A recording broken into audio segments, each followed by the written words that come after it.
Call to order. Roll call, please. Kurtz. Petrie. Here. Schrader. Here. Esri. Here. Bergson. Harper. Here. Langenheim. Here. Quorum is present. Okay. Can we get a motion to approve the minutes? So moved. Second. Okay, it's been moved and second. Any comments, corrections, outrages? Okay, all in favor, say aye. Aye. Aye. Okay, approve the agenda? So moved. Second. Okay, all in favor? Any comments? You know we have two addenda. Okay, all in favor, say aye. Aye. Okay, opposed? Okay, so passed. Public participation. Does anybody want to say anything back there? Apparently not. Any communications? Any communications? None. Okay, we have a, okay, let the minutes show that Miss Mrs. Burks, Astrid arrived. No, they're. Okay. Mr. Scott Tess here? You're on. There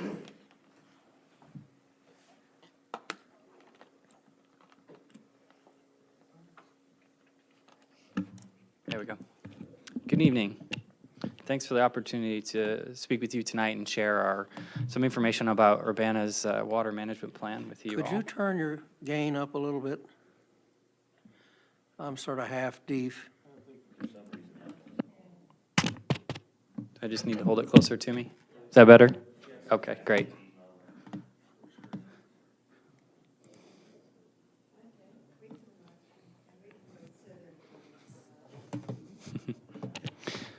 So I wanted to, or I should say I appreciate the opportunity to share some details about our Urbana's sustainable water management plan, where it came from, some items that are in it, and some items that we hope to accomplish through this plan.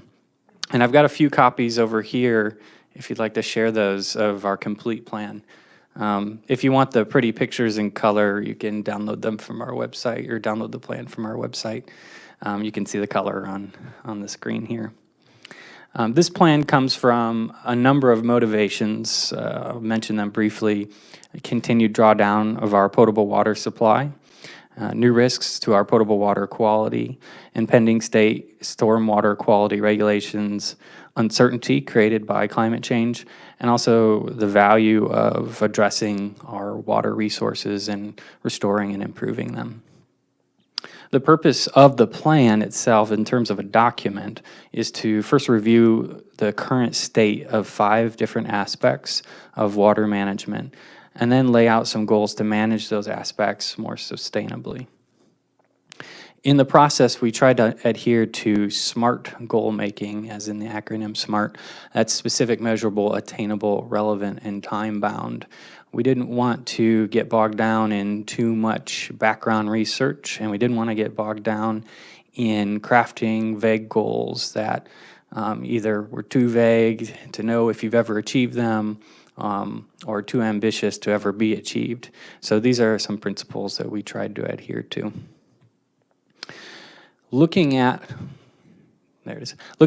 all the different aspects of what water is in our community, these are the 5 categories or aspects that we put everything into and the way we organized our plan.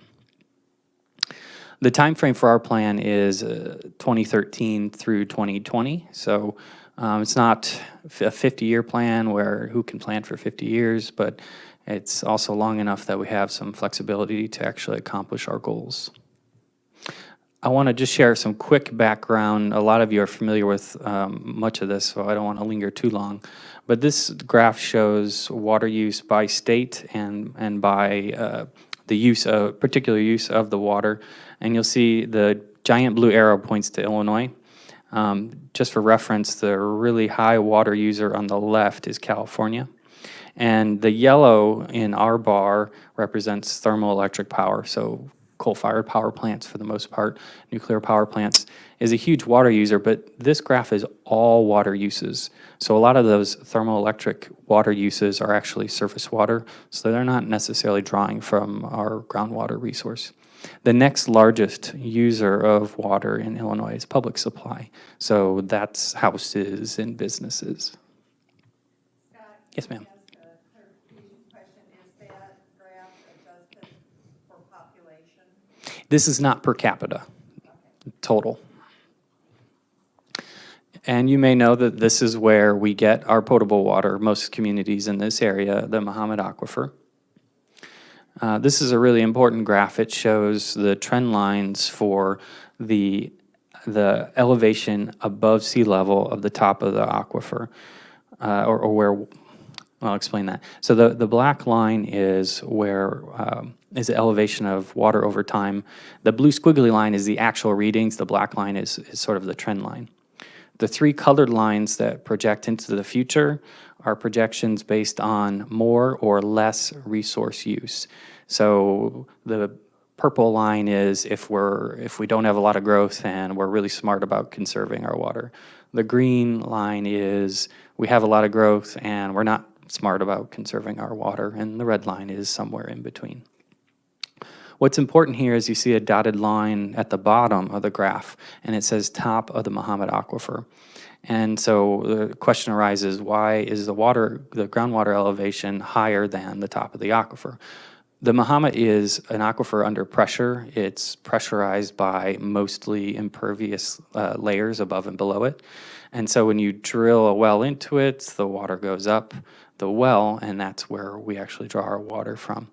So when I look at this graph and I see that we have a trend line of depleting a resource, but even out to 2050, we're not even to the top of the aquifer, I view this as we're going the wrong direction, but we have a lot of time to turn around.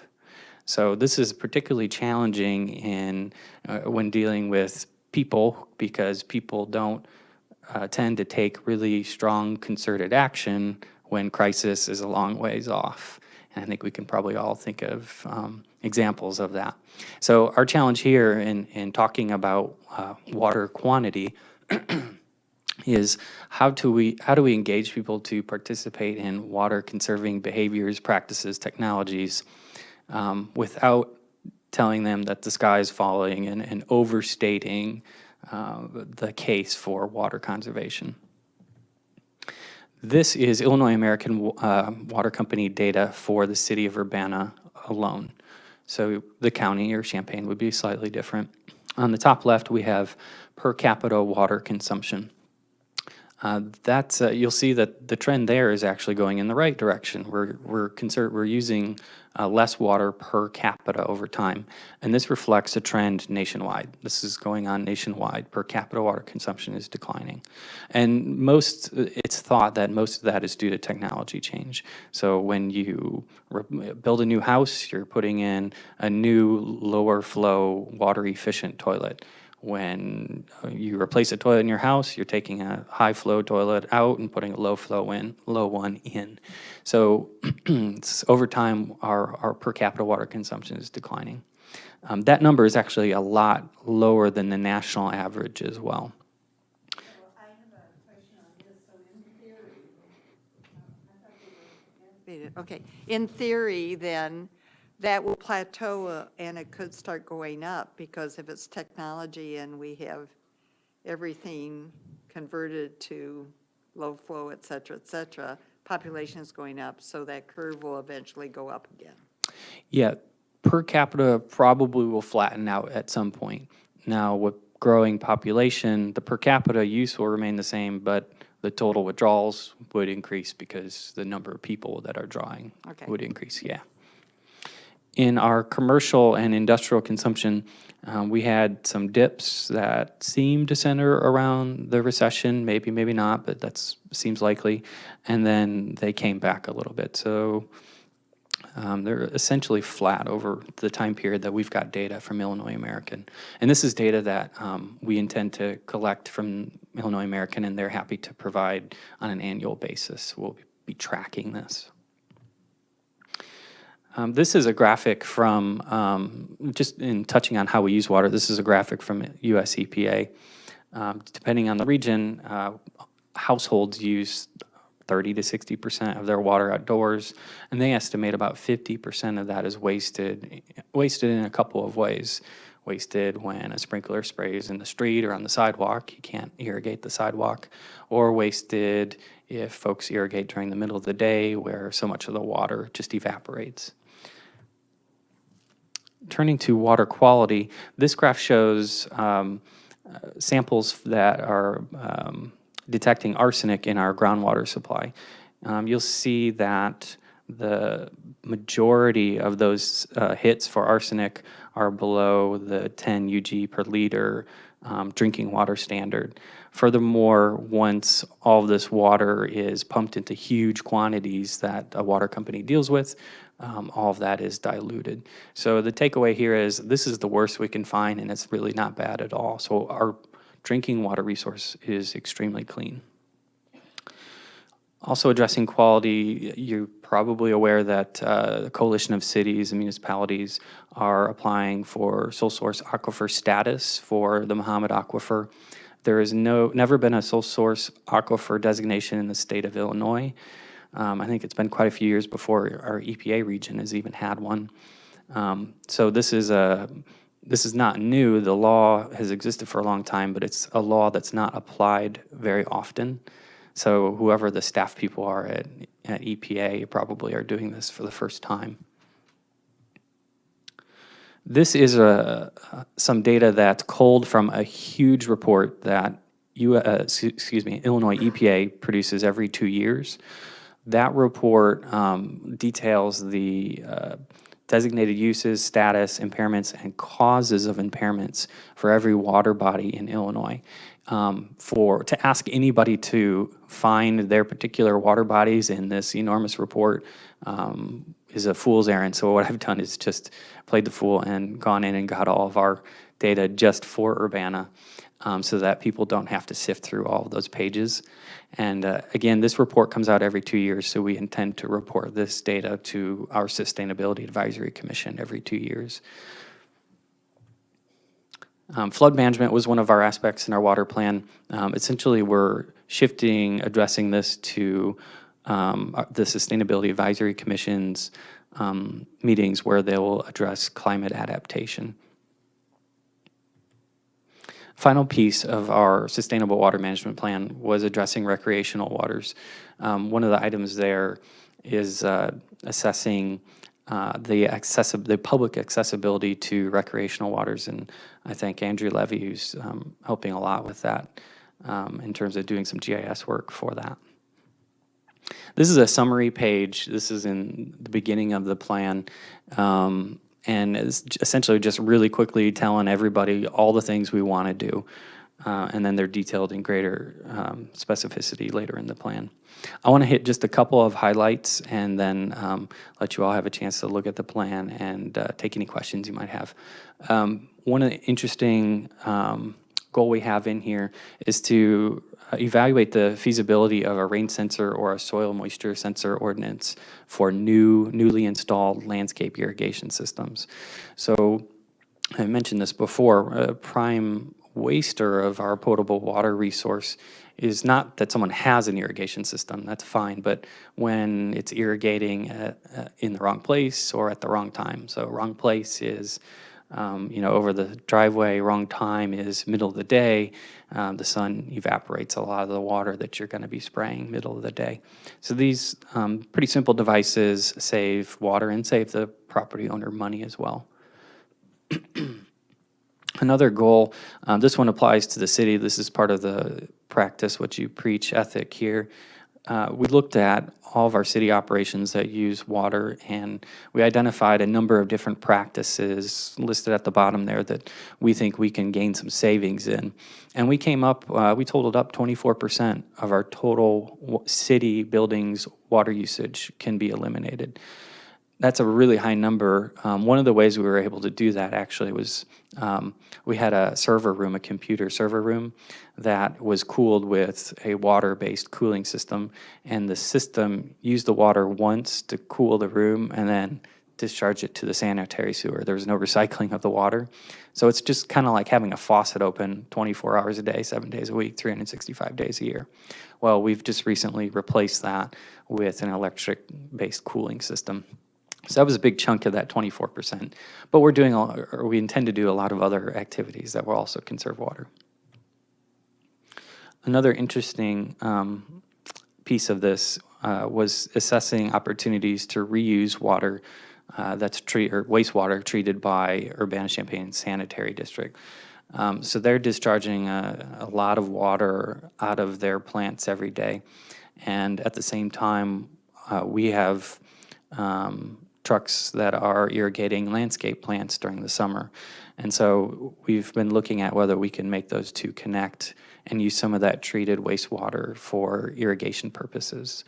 It's tiny, tiny, tiny fraction of the amount of water that they discharge in a day or a month or a year. Another item was, again, focusing on city operations. We wanted to make sure any devices or appliances that we buy in the future that use water are the best performers in terms of the amount of water they use. US EPA has a product certification called that's a different EPA program, WaterSense, which certifies the highest performing or the most water efficient appliances on the market. And so we're going to look at a purchasing policy internal for the city whereby we would only choose WaterSense labeled products. And a goal addressing surface water and stormwater, we were able to, this has actually already been implemented, we were able to partner with Illinois-Indiana Sea Grant at the University of Illinois. All the police departments listed there, Champaign, Urbana, and the county, and create a program to collect unwanted medicine or waste pharmaceuticals in a drop box. It's secure. They're all located at police departments. They get emptied into police evidence rooms. And the police departments take that with all the other evidence that they're going to be incinerating at a waste energy facility in Indianapolis. So for years we were told, flush your pharmaceuticals, flush your pills that are off spec or expired. And turns out that those tend to just go right through the wastewater treatment plant. The plants are designed to treat nutrients, not pharmaceutical chemicals. So there's a lot of research going on in universities about what the impact on the environment is for pharmaceuticals that end up in our lakes, rivers, and wetlands. That research continues, but we want to take action right away. There's some indications that those pharmaceuticals aren't good in our surface waters. So we're collecting them and incinerating them at a waste energy facility. And finally, that recreational waters aspect that I mentioned, and I mentioned that Andrew Levy is helping us do some GIS work. What we're doing is assessing what percentage of the population has a reasonable access, a certain distance from recreational waters. And we also want to see if there's maybe a goal we should set to increase that in some way. Our Sustainability Advisory Commission felt strongly that waters were also a recreational opportunity, a quality of life opportunity, and that's why we have this goal in here. Urbana is, you may know, is working on some restoration activities on the Boneyard Creek downtown, and that will actually increase the amount of recreational waters that the city has and increase the percentage of the population that has access to those recreational waters. And then finally, again, focusing on that recreational quality and quality of life aspect of water in our human environment. Our commission wanted to promote an appreciation of all of these different values of our surface waters, and get to that right here. Some opportunities that come out of our water plan.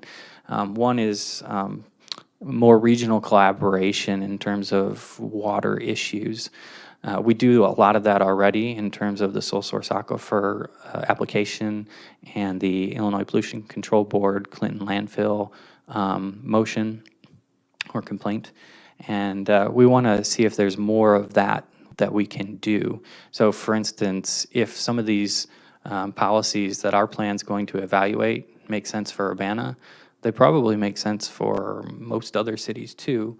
And why should they go through all of this process that we just went through? We can just hand them all of our background research and drafts of model policies, and they can get the same thing done in half the time. So there's some regional collaboration we think is valuable there.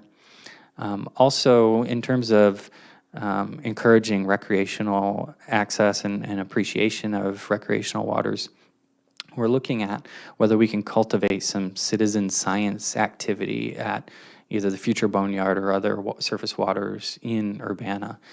Citizen science is the idea that there is a lot of scientific data collection that is enormously valuable and that is pretty simple for lay people who have a little bit of training to collect.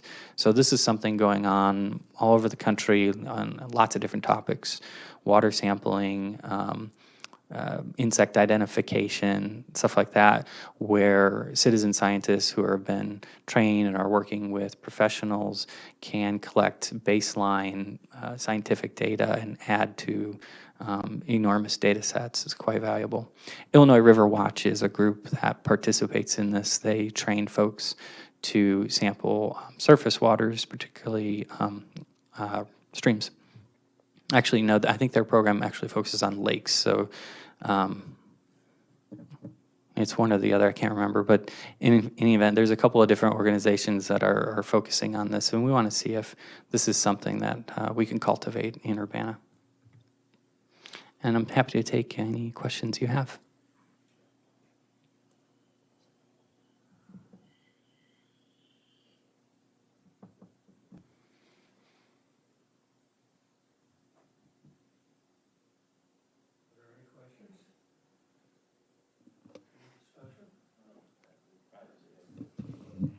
Well, you alluded to regional aspects.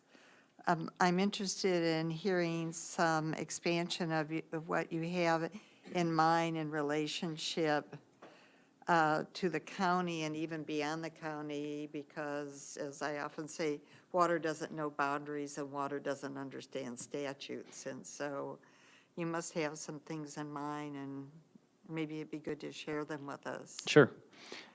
Like you said, the aquifer doesn't really care where we draw our political boundaries, and it makes some sense to manage it on a regional basis in some respect. We've talked to the Muhammad Aquifer Coalition and going to continue to talk to them to see how they might want to play a role in regional collaboration. A couple of things that I alluded to I'm particularly interested in, which is model policies. It's a nice way to get lots of different municipalities on the same page. So, for instance, just doing a self-assessment like we did and identifying water conservation opportunities in your own city facilities is a great way to get the ball rolling, and it demonstrates leadership to your community. Looking at irrigation controls that are straightforward, simple, and practical, like irrigation controls on new construction. You know, you don't have to go back in time and police all the existing properties, but anything new gets an extremely cheap device that saves a lot of water that is otherwise just wasted by evaporation. Those are some good examples, and there's probably a lot more, I think.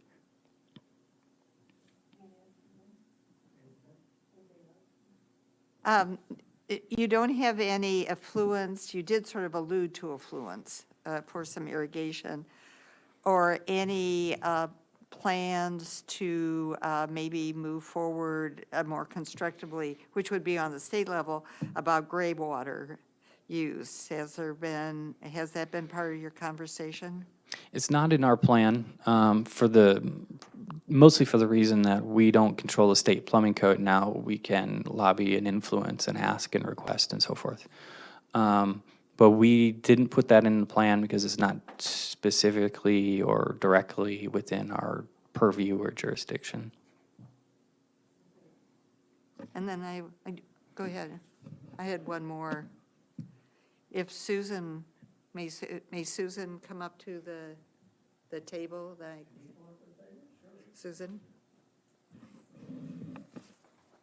Hi. Hi, thanks for being here. Your timing is great. Now that you've heard some of what Urbana is doing and some of their ideas and their plans, do you have a few that overlap with the LRMP that we have put in place that would be worth having some deeper conversations on?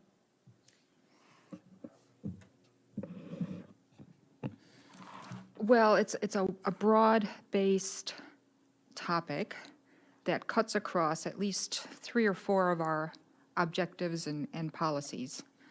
So specifically, as far as conservation measures, presently none related specifically to water use here at the county with the work plan at present.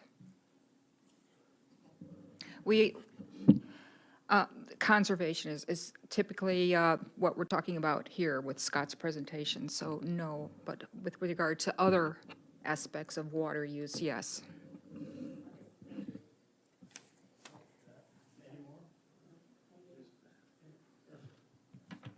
Just to remind you, Patty, that when you're talking about RLMP, you're talking about the unincorporated part of the county.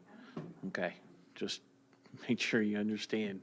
So, all those little burbs out there in the county, yeah, aren't situated to be affected by it. I've got a question, just Scott, for you, about the recreational side of things.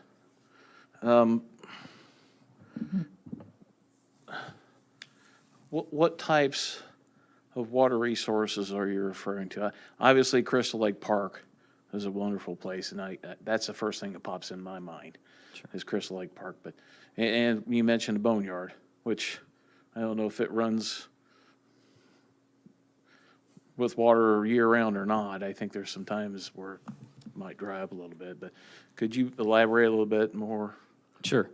So you named the 2 major ones, and talking with Andrew, it's actually a little difficult to draw a line because the Crystal Lake Park is a man-made lake, but we all consider it a natural water feature because it's been there forever. There are other man-made lakes in Urbana which are landscaped and they're not a square retention pond. They kind of look like a lake. So is that a lake, or is that a recreational water, or is it a stormwater treatment facility?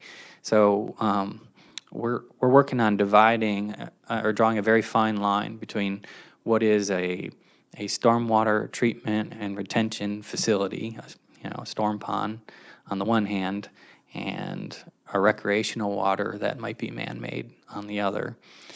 Even the boneyard has been channelized and moved over time. So it's not an extremely obvious distinction, but we're going to try and draw some basic lines. And one of the reasons I'm very happy to work with Andrew is because, again, if this makes sense for Urbana to measure, then maybe it makes sense for Champaign and the county to measure too. And there's no reason that we should be using different measurements or different definitions of what's a recreational water and what's just a storm pond. So we want to come to some agreement on that before we decide what Urbana's percentage of access is and so forth. Just if I could follow up. If I could just follow up, okay, thanks. I know we're not blessed from the standpoint of having a lot of recreational waters like Madison or someplace, but then again, all those pockmarks up there in Wisconsin left us with a lot of good topsoil here. Mm-hmm. So I guess it's a kind of a give-take kind of a thing. So I usually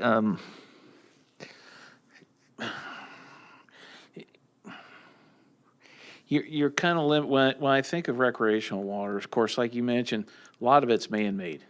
And the forest preserve in this county, we're pretty fortunate to have it too. We've got one of the largest, the forest preserve has one of the largest lakes here in the county, actually, and it's there south of Muhammad and right along the Sangamon.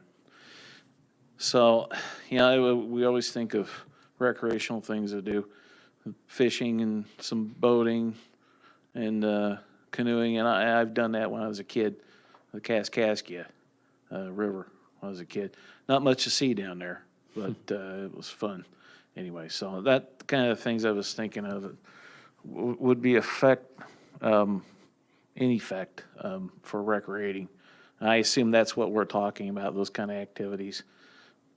Yeah, for Crystal Lake, recreation includes boating and fishing. Probably less so for the boneyard, but we think that in non-use, enjoying a water body by being next to it, observing it, is also a recreational use. If bird watching is a recreation, then I think water watching is too, probably. So that's our perspective. I should say that when we talk about should we have a goal to increase the percentage of publicly accessible recreational waters, we're not talking about going to the center of Urbana and digging a lake, because that's not going to happen. But doing things like what we're doing with the boneyard now, where we're opening up the frontage that used to be inaccessible to the public to new public access, small parks, bike paths, sidewalks, and that kind of thing. Ralph, if I could, may I? One more thing. Okay, thanks. And something just you're gonna start calling me your brother or something. Anyway, just one more thing, and then I'll knock it off. This idea of citizen scientist is kind of interesting to me. And it actually raises some red flags for me because, I can appreciate someone who's gone and, I'm not trying to belittle anybody, who's gone out and got a degree, either a bachelor's in science basically, and maybe a master's or beyond, maybe a PhD, and go out and do this kind of research versus maybe someone who, I'm not saying this might happen, but it potentially could, might have maybe an issue they would like to, I don't know. How am I trying to say this? They may have some type of issue that they may want to forward that that may not be, trying to think of a way to say this here. I didn't formulate it very good before I started this. I'm worried about the ethics, I guess, of this. Sure. When we go out and we just say, we deputize these people, say, go on out, find what you can find. Someone might have an agenda, is what I'm trying to say. That's what concerns me. That I'm not sure how the data is going to be used either. That concerns me because you're not only talking about Urbana, but you're also talking about going out in other places. And it may sound like I'm being defensive, but at certain times of year, if you want to find something detrimental, I'm talking in terms of nitrogen, maybe an overabundance of nitrogen, maybe even some phosphorus. You probably could find it if you've had a really, really flooded period of time. And that's what concerns me. I just wanted to make that statement. You can respond if you want to or not, but I have a real concern about that. Sure. So Illinois River Watch and other citizen science programs, I can speak a little bit more about Illinois River Watch. They have several tiers of quality control, and that relates to how much training the individual participants get. And I take your point.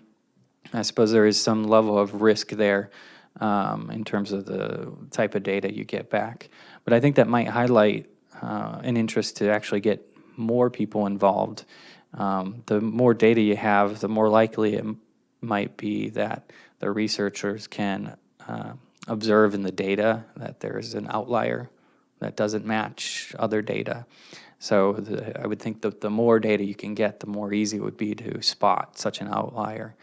But one of the other values, and I don't know if I made this clear before, in the citizen science is it's a pretty simple activity, but it engages the public in science and in the particular natural resource that they're dealing with, and cultivates an understanding of what that resource is, what it means, what its value is, an appreciation for it. And that was kind of how we're tying that into that appreciation of our recreational waters. But I take your point.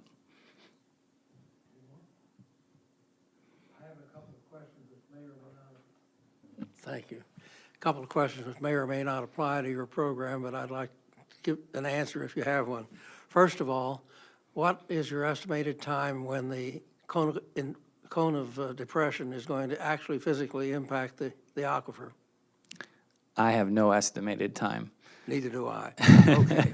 Now, when, as, and if that happens, what possibilities do we have to replace the water that we will lose, decrease in supply?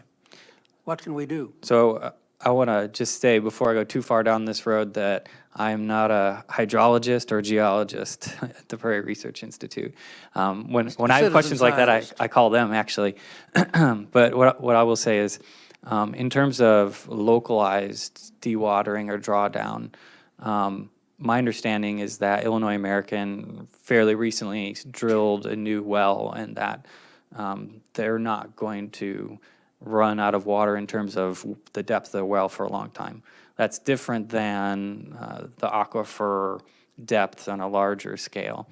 All I can say is that the graph produced by folks at the Prairie Research Institute shows that, yeah, we are in a depletion trend, have been since the aquifer was discovered. And yes, it's going to continue most likely under all the scenarios they've looked at. But in terms of how much water is in the resource, there's still a lot of water in there. There will be, but to your point, at some future date, if we continue drawing down, some wells may no longer reach it. So that's sort of a relative, how to say this? You summarize as that, too soon to tell. Yeah. Okay, fine. Anybody else have any questions? Well, thank you very much for your presentation. It stimulated a fair amount of interest, as you noticed. Good. Sure. Okay. Item 8A, for information only. Public review period now open for active choices, Champaign County Greenway and Trails Plan. It's in the agenda. And then 8B, public hearing and public comment period for proposed Illinois Department of Natural Resources administrative guidelines for hydraulic fracking. That's going to be held in Carbondale. But some of you might be interested in going down there, or telling some people who might be interested in going down there. Yes, ma'am. I read somewhere that there's a closer one Yeah. in Decatur. Yeah, What'd she say? There's one in Decatur also. One in Decatur? there's, Sorry. there's several. There's, Ralph, there's one at the University of Illinois at Chicago, Red Lake, Effingham, Decatur, and Carbondale. They're throughout the state. Okay, well, if you want to go down there and say something, or out there and say something, please do so. Okay, item 9. Item to be approved by ELUC for recommendation to the county board. A, case 763-AM-13. Recommendation to approve a zoning map amendment for David Anderson to change the zoning district from B1 Rural Trade Center to Ag 2 Agriculture on 1 acre, house and building located at 2270 CR County Road, 1300 North, St. Joe. So moved. Yes. So moved and second. Oh, so it's been moved and seconded that we approve that. Any discussion? Yes, sir. We have a field that leads us to drive right past this property whenever we're farming. It's another case kind of like last month up at Flatville that as far as I'm concerned, this is the best thing to do for this. I mean, let them, the house is there. I can't truly speak to the condition, but it's an older house. It's obvious. It's not a very big house. If someone wants to go in there, tear that out, build a new house, so be it. Let's do this for them and let them make it a better place. And if anything, I mean, we'll get just a little more tax out of it because it'll be assessed at a higher valuation. There's no doubt about that in my mind. Any further comments? Yes, sir. Real quick, we're just going to a lower density here. So full support, lower density. We're going from a business zoning to ag zoning, so lower density, and full support this. Okay. Any further comments? In that case, all in favor say aye. Aye. Opposed? Motion carried. Now,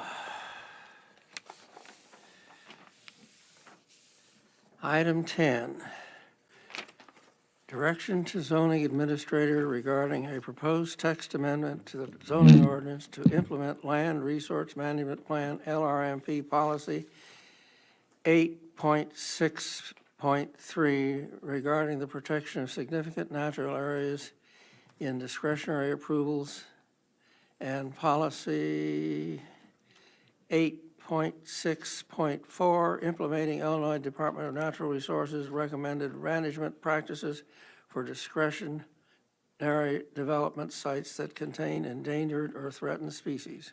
Wow. Do I have a motion to approve? So moved. Is there a second? Second. Is there any discussion? What's it talking about? Yes, sir. I have a question about just information question. When it comes to enforcement of endangered species, who does the actual checks? Who goes out? Whose responsibility is that going to be? Is there some kind of checklist? It looks like we know there's flora and fauna out there that's endangered, but how are we going to do this? Well, this is a discretionary review process, and similar to other discretionary review processes, whenever there's a site plan that's approved, that is the approved site plan, and if there's a deviation, that is reported to the zoning administrator to that actual use of the land. At that time, the zoning administrator would follow up with the landowner. John, is there any other kind of process that you're aware of for enforcement?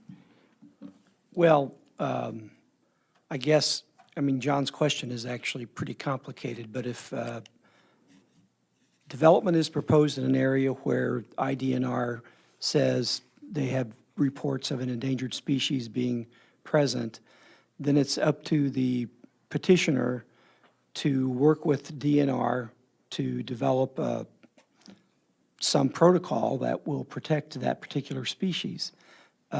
Hopefully, the zoning administrator will never have any complaints about that. Hopefully, again, we don't have a lot of these things out there. Hopefully, we can just stay away from them.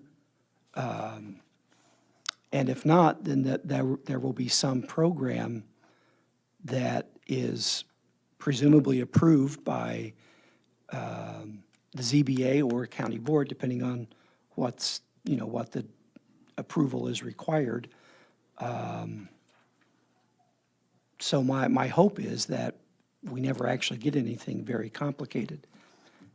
And if we do, the LRMP is very clear. We have to use science on this. This is not somebody's best guess. this is not what they did somewhere else. This is what's recommended for Champaign County. That's really all I can say at this time. The closest similar thing we've ever gone through is for the wind farm. Thank goodness the Champaign County wind farm wasn't as close to the closest, I can't recall the name they use for a bat roosting site, but the little Indiana bat is an endangered species, particularly now with the white nose syndrome. And the wind farm in Vermilion County had to deal with that. They had to be careful where they placed their wind turbines, and they were very willing to do that. So, you know, if we can deal with a wind farm in the presence of an endangered species, you know, I hope we don't get anything more complicated than that ever. Anything further? Okay, all in favor? Say aye. Aye. All opposed? Aye.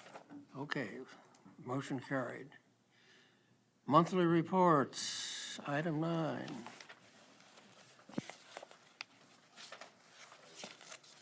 You have a monthly report? Yes. Move to receive and place on file. Second. Okay, all in favor, say aye. Aye. Okay, opposed? So moved. Any other business? Addendum, recreation, parties. Oh, yes.